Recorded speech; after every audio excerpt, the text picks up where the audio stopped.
So welcome to this session on hypoglossal nerve. Now these are the what I'm showing you now. These are the headings under which any cranial nerve has to be described. The functional components, the nuclei, area of supply. That's what we write in the functional component. Then we talk about the nuclei. Then we talk about intraneural course. Then we talk about where it appears on brainstem, the intracranial course. Then exit from the skull. Then the extracranial course, branches, and applied anatomy. So the hypoglossal nerve, it consists of general somatic efferent component.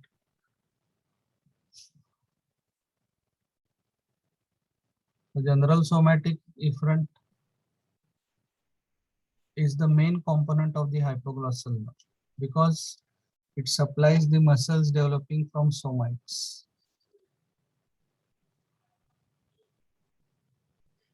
Only two groups of muscles in the head, face, neck develop from somites. One is the muscles of the tongue and other is the extraocular muscles.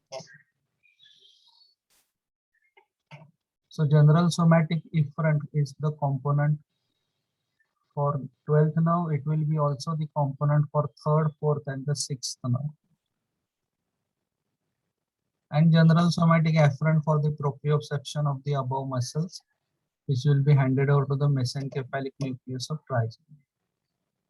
General somatic efferent component arises from the hypoglossal nucleus in the medulla, in the hypoglossal triangle. So here we see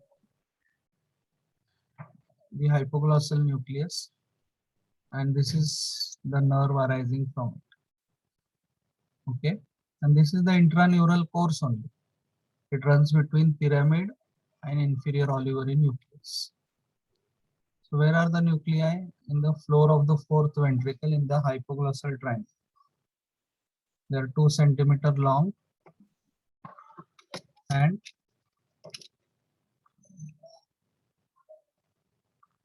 it has these two parts, vagal triangle and hypoglossal triangle.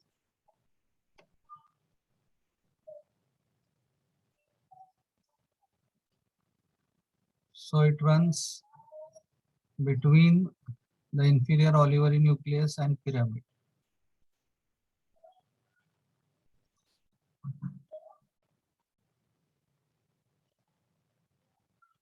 The intraneural course, it runs lateral to the medial longitudinal bundle, medial lemniscus and pyramidal tract, medial to the reticular formation and olivary nucleus. You can see here. So this is this medial longitudinal bundle, pyramidal tract. This is the pyramidal tract. Okay, medial longitudinal bundle. So this is medial longitudinal bundle, medial lemniscus, pyramidal tract. So the nerve is running lateral to all of that, and it is running medial to the inferior olivary nucleus. So it is running medial to the olivary nucleus. So that's the intraneural course.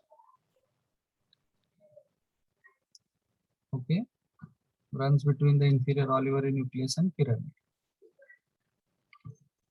Then appearance on the brainstem. You can see here on the anterolateral sulcus.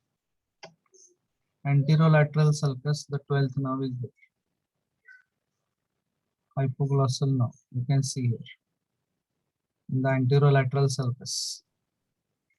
So attached as 10 to 15 rootlets between pyramid and olive. So the filaments, they unite to form two bundles. They move laterally between the vertebral artery, move towards behind the vertebral artery and move towards the hypoglossal foramen.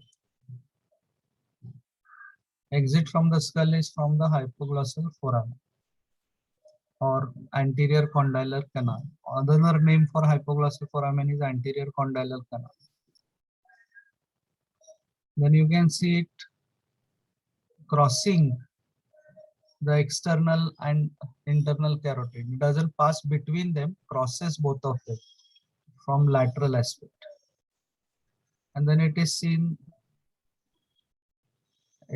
on the hyoglossus muscle in the submandibular region. So extracranial course, it enters the carotid sheath along with internal carotid artery, internal jugular vein and vagus. Crosses external and internal carotid artery on external aspect. Passes through carotid triangle, then to digastric triangle, and deep to digastric triangle is submandibular triangle, submandibular region. So enters the submandibular region. Okay, superficial to the hyoglossus muscle and supplies the tongue.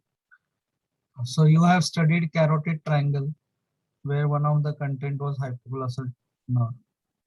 You have studied digastric triangle, where one of the content was hypoglossal nerve. So hypoglossal nerve is passing, it is passing between the, firstly in the carotid sheath, then crossing the external and internal carotid artery, then passing from carotid triangle to digastric triangle, then to submandibular region. Okay. So it passes in the carotid sheath, crosses external and internal carotid artery from the external aspect, passes through carotid triangle to digastric triangle, and enters the submandibular region superficial to hyoglossus muscle. Okay. So this is hyoglossus muscle, this is hypoglossal nerve. And then it is supplying the tongue.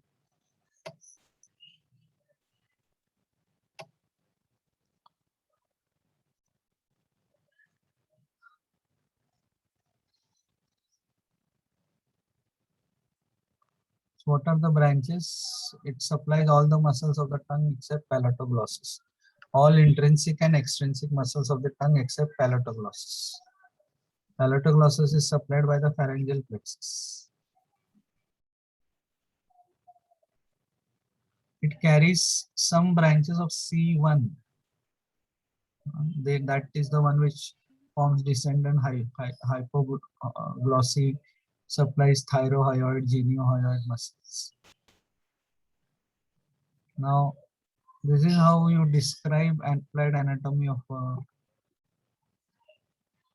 nerve, how to test it, how it gets paralyzed, effects of paralysis and treatment.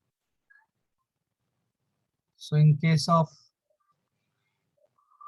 hypoglossal nerve, we test it by telling the student to protrude the tongue, the subject to protrude the tongue. In case of paralysis, the tongue move towards the affected side.